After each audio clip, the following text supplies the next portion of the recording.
Boker Tov, quand Akadosh Baruch Hu a voulu sortir les Hébreux d'Égypte, il a dit à Moshe Rabbeinu de donner l'ordre au Ham Israël de sacrifier l'agneau pascal, de prendre le sang de l'agneau quand il a été égorgé et de prendre l'hysope, 3 branches d'hysope, de le tremper dans le sang et d'asperger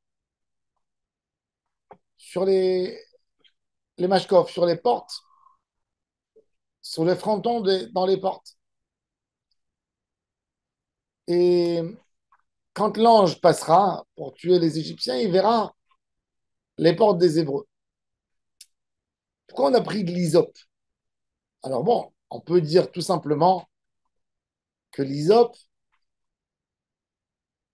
était fréquent dans les maisons des Juifs, c'était des ruines, ils vivaient tous dans des ruines. Il y avait de l'hysope qui poussait dans les murs. Donc, tu prends quelques branches, tu te fais une sorte de pinceau et tu tapes. Mais on voit que l'hysope, c'est un élément de purification pour le lépreux aussi. Il prend de l'hysope. C'est quoi de l'hysope? Rabbi Avraham Ibn Ezra, il dit za'atar, l'épice du za'atar.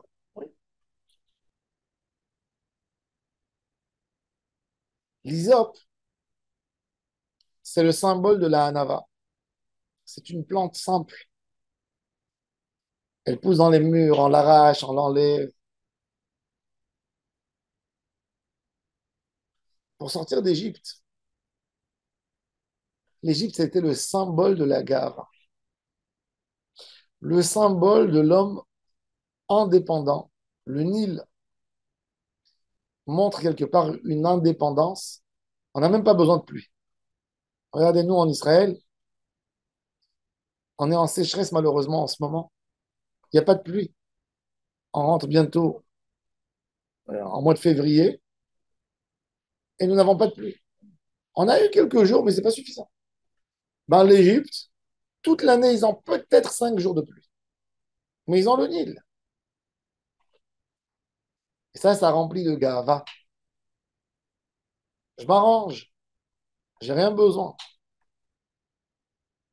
L'Hysope, ça symbolise la Hanava. Dans le Zohar, il est écrit que la terre d'Israël, Eretz Kenaan, Kenaan, ça veut dire Nichna, ça veut dire se rabaisser pour Hachem. Pour sortir d'Égypte, premier élément, c'est la Hanava. Comme pour le lépreux, pour se purifier de son Lachonara. Le Lachonara vient pour une critique. Tu penses que tu es mieux que l'autre. Tu as besoin de te rabaisser, d'apprendre l'Hysope. Pour avoir une délivrance, il faut avoir de la Hanava, comprendre le challenge qu'on va avoir pour construire un peuple.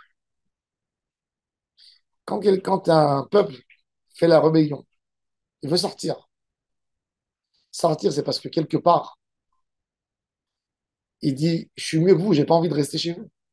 C'est ça, un peuple qui est en train de se rebeller. Mais il faut jamais oublier, il faut jamais, jamais oublier que même quand je vais obtenir ma liberté, il faut beaucoup de hanava pour vouloir construire quelque chose.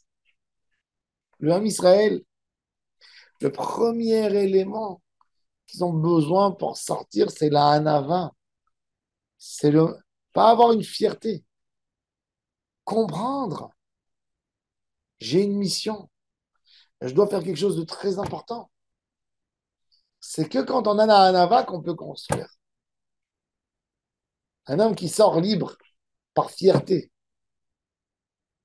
où il va arriver avec sa fierté? Hein, il ne peut rien faire. Et c'est pour ça que Kadosh Baruch Hu a dit qu'il faut mettre l'hysope sur le mashkov. Parce que le symbole de Mitzrayim, c'est la gava. Comment un peuple peut se considérer mieux qu'un autre peuple au point où il met en esclavage? c'est parce que tu penses que toi, t'es grand, t'es fort, et l'autre, tu peux le soumettre. Ça, c'est la gare. Ça, c'est la racine du mal. Quand quelqu'un il veut exploiter une autre nation, c'est parce qu'il pense que lui, il est méritant et que l'autre nation, elle vaut rien du tout. Il a le droit de faire ce qu'il veut. C'est lui le fort, c'est lui le grand. Et en ce nom, en cette idée tordue qu'il a dans sa tête, qu'il est plus fort, eh bien, il exploite l'autre, il le rabaisse, il le soumet. Et nous, on prend l'hysope, l'achna, tout le monde, simple et libre. Et on met ça sur nos portes.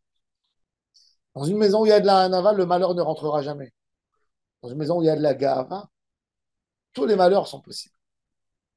Un foyer où il y a de l'orgueil dans le couple, c'est un foyer qui a échoué dorénavant quand il a commencé. Quand il a commencé, on sait qu'ils vont divorcer. Parce que l'orgueil, c'est la pire des choses. Quand il y a de l'orgueil, il n'y a personne qui veut écouter l'autre. Chacun est sûr qu'il a raison. Il ne laisse pas de place dans son cœur de comprendre l'autre, de lui donner une place. Il est là toujours pour critiquer l'autre. Un exemple simple.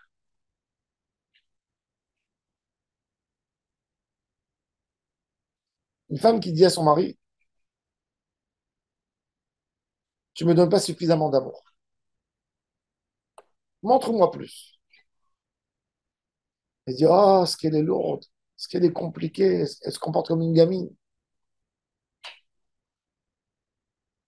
Ça, c'est quoi? C'est la rabaisser, c'est de la fierté. Et quand lui, il va sentir qu'il n'est pas assez aimé, en quoi il va l'accuser à elle? Il va l'accuser d'être fière et orgueilleuse et de ne pas lui donner suffisamment ses besoins. Comprenez comment elle joue la fierté? De deux sens, c'est une épée qui tue de ces deux côtés. Quand on n'a pas l'élément de la fierté, on a le cœur ouvert pour l'autre. Ça, c'est le secret de notre redélivrance à nous. D'éliminer la fierté, d'éliminer l'orgueil. Quand un homme, souvent les gens ils disent, je suis pas orgueilleux. Mais moi je lui dis, t'es pas orgueilleux, mais t'es fier. Et il me dit, et alors si je suis fier? Ben, si tu es fier, tu n'es pas capable de parler de ton problème.